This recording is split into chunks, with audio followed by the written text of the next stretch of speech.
All right, how y'all doing? Today I'm gonna show y'all how y'all can make an incubator with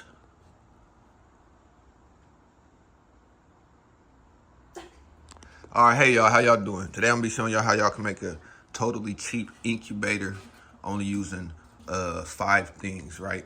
So using these 5 things, which you can either pick up at your local hardware store, Walmart, Amazon, whatever it is. All you're gonna need is a thermostat, right? You can find this on Amazon, you can find it at your local store, anything like that. This is a Reptile thermostat to be exact. Um, Next is hot glue gun. You can find this at your local Walmart, Dollar Tree, with the glue sticks as well. Next you're gonna need is a picture frame. You can get a picture frame uh, from any local dollar store, Walgreens, whatever's gonna be your cheapest, Walmart, anything like that. You're gonna just be using the glass from this picture frame, right? As you can see, I've used it multiple times on different setups, so it works. Just trust me, right? Tape on hand or not. If you don't have any glue sticks, you can also run with some tape or something like that. And then you're gonna need a heat mat, a heat pad. This is basically how to create an incubator, right? The cheapest incubator you're gonna find online with nothing. You know, it's not gonna be that hard. I guarantee you this incubator will last and it will work you. You will be able to run some babies through it. All right, so next what you're gonna need is a $5, I would say $5 foam. What is this thing called? Yeah, $5 styrofoam ice holder. This is basically a cooler. You know, it's a cooler for ice. You know, you put your drinks in and stuff like that. Basically, when you're going like camping or if you're having like a little small family gathering. The $5 comes with a lid, right? So what you're gonna do is you're gonna take the lid off. You're gonna take that glass from here. You're gonna take it out the frame, take the glass work outside the frame. You're gonna use the inside glass, right? All you're gonna do is use the glass, cut a hole here, and what you can do is you can tape or you can hot glue the glass down just so you can see on the inside. I like to be able to see my eggs and be able to monitor my eggs from the inside, so that's what I did. I also put a hole right here. This is gonna be for the thermostat. The thermostat is what's gonna regulate your temperature, right? So I usually set mine up like this. I have the thermostat plugged in, put the thermostat on top, and then I run the probe through this thermostat hole right here, all right? So usually run the probe through this hole, and then I usually put in other thermometers just to check the quality and the temperature of the eggs on the inside of whatever containers I decide to use. Right? So it's really pretty easy for the setup goes. Take the thermostat, and then I run it through this hole right here at the top. We always want to have a little ventilation just on the inside, just so everything is suffocating. So that's me personally. I like to have 2 holes, one here, one on the side just for my cords, and then this extra hole on the top just to get some more ventilation and also allow me to slide in my probe gauge, right? So with this thermostat, once you plug it in, if I plug it in right now, I think it's already set to an ambient temp of like 85, 84, whatever I was reading last time. But how it works is, right, you plug it in and see it's set to 84. So you plug it in at 84, or you plug it in whatever temp it's at. Whatever temp you have it set to, we can check the set temp. I had it set to 84. So whatever temp it's at, if it's lower, it's gonna turn on, it's gonna heat up. This actually heats nothing. You would have to plug your heat mat or your heat pad into this. As you see, it has a little plug here, so it's gonna regulate the heat pad. If you plug the heat pad into here, it's gonna regulate it and turn the heat pad on until it hits about 84. Once it hits about 84, then this is actually gonna turn off the device. It's gonna turn off the heat pad device just to keep the range of heat fluctuated in the area which we want. And then the probe here is gonna check to see, you know, if that area is what we want.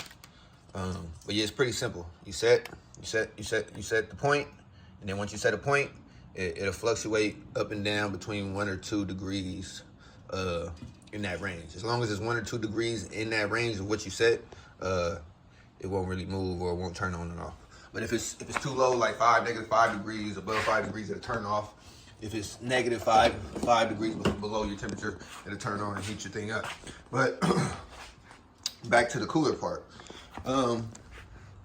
It's pretty much pretty self-explanatory, man. You're gonna take the top, cut a hole in it, put 2 holes in it, one for your probe, one for your cords. The cords that usually come out of here, or like I said, are just cords and things. Oh, it's the heat pad. So, you know, I set the heat pad up inside. I'll show you how to do it. This is a regular heat pad, the cheapest one I bought from Walmart. You know, rolled it up. I use it and take it out when I need it. You know, my girl needs to use it for her stomach or anything else. You know, she wants to lay down, feel better. She can do that too. So I take this heat pad usually, right? Inside I have just waters, and then I made like this little shelf thing. So I put the waters in, and I made it to where it's a flat area so that I could stack my eggs up in here. So I could stack like rows of eggs just on top of this little sheet itself. Now I could put like I might actually change this. Put like a solid rectangle piece of cardboard right there, so then it just looks better, and then it covers up the bottom. But basically, right, you're gonna take this cooler and you're gonna fill it up with some water. You know, you can fill it up with water, like put actual water. So I filled it up with water bottles. You know, let's see how many I got. 1, 2, 3, 4, 5, 6 water bottles. Okay, 6 water bottles is all I need. It does me perfectly fine. And it keeps the temp at exactly what I want, right? Because I put the heat pad on the bottom. I take all the waters out, I put the heat pad on the bottom, right? Because heat rises. So what's gonna happen is it's gonna heat the water, it's gonna allow the air in this cooler to stay a certain temperature, right? So the heat pad's usually on the bottom. And I'm not gonna take the waters out right now. But the heat pad's usually on the bottom, right? It's not like this. You don't wanna set it up like this. You don't want to put this in and then put your eggs on top of the heat pad. You're gonna burn your eggs. This shit's not gonna work. You're gonna die. You're gonna be fucked up. Okay, you're gonna mess up your whole clutch. So don't do that. All right. Make sure you put the heat pad at the bottom. Put your waters on top. Create you a little shelf or something to lay them down in, and then you just gonna stick your eggs in there, man. Make sure whatever you're using to put your eggs inside is well ventilated. You don't want to put eggs inside a container that has no ventilation holes and it's moist. Why? You're gonna create mildew. You're gonna lose your eggs. So you do not want to do that, right? But yeah, make sure you have well ventilated air holes for your containers.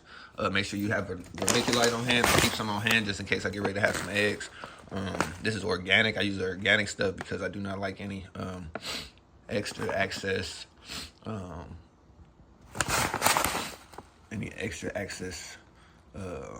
formulas or stuff like that inside my eggs. I like to go the natural route. So this is what I use, just organic vermiculite. You can get this off of Amazon. It's just pretty cheap. It's gonna last you a while, man. You probably get a few cuts just do that alone. But yeah, this is pretty simple. Once you get your eggs in, you're basically gonna turn it on. You're gonna turn it on.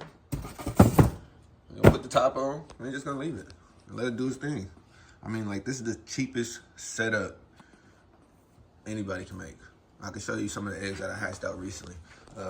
If you want to see how I made this setup, this is a water dragon setup. You can also see that as well. But I have some healthy dragons, some big healthy dragons, a lot of big healthy animals. All of my animals are healthy. You know, so if you like the setup, please give it a try. If you've been looking for an idea, you're scared of it, you're trying to get your animals done, or you're trying to hatch some more animals out, give this a try. It's a $5, maybe I'll say under $50 setup, okay? The most that's gonna cost you, the thing that's gonna cost you the most is this here this heat pad, right? It's probably gonna be about $12, I would say, when I bought it from Walmart. $12, $15, $20, something like that, right? Then you're gonna get the thermostat. The thermostat is gonna cost you another $15, $20. So that's about $30 right there, okay? You can go to Dollar Tree, Walmart, and get you a picture frame for $1, maybe $2, right? So you about $30, $32 in. Vermiculite. When I order this offline, you probably get this for $5 less, $10, you $40 in. Then you're gonna get this. This is gonna be nowhere less than no more than $5, right? No more than $5, and you'll grab you some water bottles. Whether you go buy a case of water bottles, just take some out and put them in, or you get some old water bottles from somewhere, or you just fill up some old bottles that have no water in it with water. It does not matter. Make it work. Use what you have, and you know, make it the best. Big Exotics, thank y'all for tapping in. This is how I get my eggs done. Yeah, it's worked pretty much so far. Out of all of the clutches I've ran through this machine, I've hatched 100% of my eggs, you know. So yeah, just with that being said, hope you guys like it. Hope you guys enjoyed the video. Rate, like, subscribe, and go ahead and get at me, okay? Excuse me, I'm still getting new to this, so I'm still getting used to this. I'm not true to this, okay? Love you guys. Thanks for tuning in.